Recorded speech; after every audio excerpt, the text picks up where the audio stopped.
اعوذ باللہ من الشیطان الرجیم بسم اللہ الرحمن الرحیم الحمدللہ رب العالمین ونحمد ونصلی علی رسولہ الکریم اما بعد قال رسول اللہ صلی اللہ علیہ وآلہ وسلم الحیاء خیر کلہ۔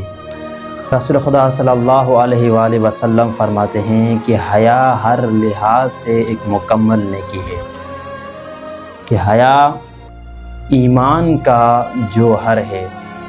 حیا ایمان سے پیدا ہوتا ہے۔ جو بندہ صفت حیا سے خالی ہو وہ گناہوں کا مرتکب ہوتا ہے، اگرچہ وہ ظاہری دیندار ہی کیوں نہ ہو، لیکن جس بندے کے اندر صفت حیا موجود نہیں ہے اس بندے کے پاس ایمان بھی نہیں ہوگا۔ یعنی جس بندے کے پاس اگر صفت حیا موجود ہے تو وہ ایمان والا ہے، اگر اس کے پاس صفت حیا موجود نہیں ہے تو وہ ایمان والا نہیں ہے۔ یعنی اگر تو دوسروں کی ماں اور بہنوں کو دیکھو گے تو کل لوگ تمہاری ماں اور بہنوں کو دیکھیں گے۔ اگر تو چاہتا ہے کہ تمہارے گھر میں تمہاری ماں اور بہنوں کی عزتیں محفوظ ہو تو اپنی نگاہیں نیچے رکھو۔ اگر تو چاہتا ہے کہ تمہارے ماں اور بہنوں کی عزتیں محفوظ ہو تو جب تو دوسری لڑکیوں کی طرف دیکھو اپنی نگاہیں نیچے رکھو۔ جب تم دوسروں کے گھروں میں جاؤ تو اپنی نگاہیں نیچے رکھو، کہ جب بندہ اس صفت حیا کو اپناتا ہے خداوند متعال اس بندے کو محبوب رکھتا ہے۔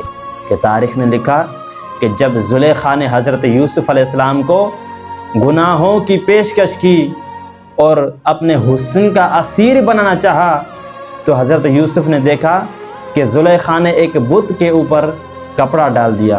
تو حضرت یوسف علیہ السلام نے پوچھا یہ کیا کر رہی ہو؟ تو اس نے کہا کہ یہ میرا خدا ہے، میں جس کی عبادت کرتی ہوں، لیکن ابھی میں گناہ کرنا چاہتی ہوں تو میں نہیں چاہتی کہ میرا خدا مجھے دیکھے۔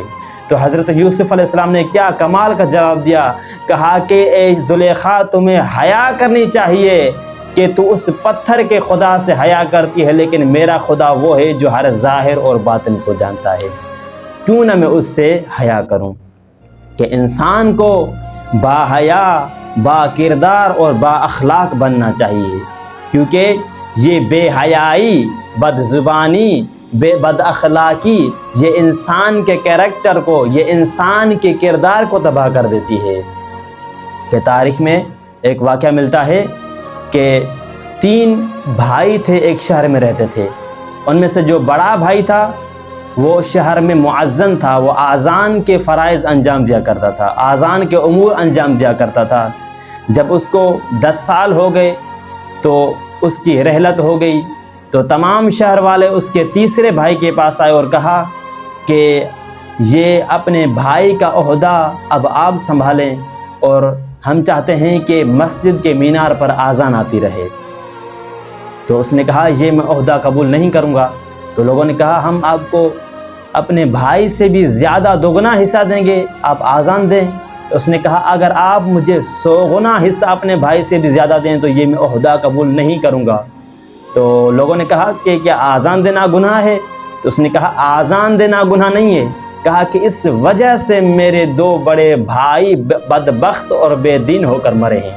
تو لوگوں نے پوچھا یہ کیا کہہ رہا ہے، تمہارے دونوں بھائی تو بڑے دیندار تھے، یہ کس طرح ہو سکتا ہے کہ وہ بے دین ہو کر مریں؟ تو اس نے کہا کہ جب میرا بڑا بھائی میرے بھائی کے رحلت کا وقت قریب آیا تو میں اس کے سرہانے گیا اور سورۃ یاسین پڑھنے لگا تو اس نے مجھے منع کر دیا۔ تو جب میرے دوسرے بھائی کے رحلت کا وقت قریب آیا تو میں اس کے سرہانے گیا، اس نے بھی مجھے سورہ یاسین پڑھنے سے منع کر دیا۔ کہا میں بہت بڑا پریشان تھا کہ آخر کیا وجہ ہو سکتی ہے، کیونکہ میرے دونوں بھائی دیندار تھے۔ تو کہا کہ مجھے توفیق ہوئی اور اللہ تعالیٰ نے میری ملاقات اپنے بڑے بھائی سے خواب میں کروائی۔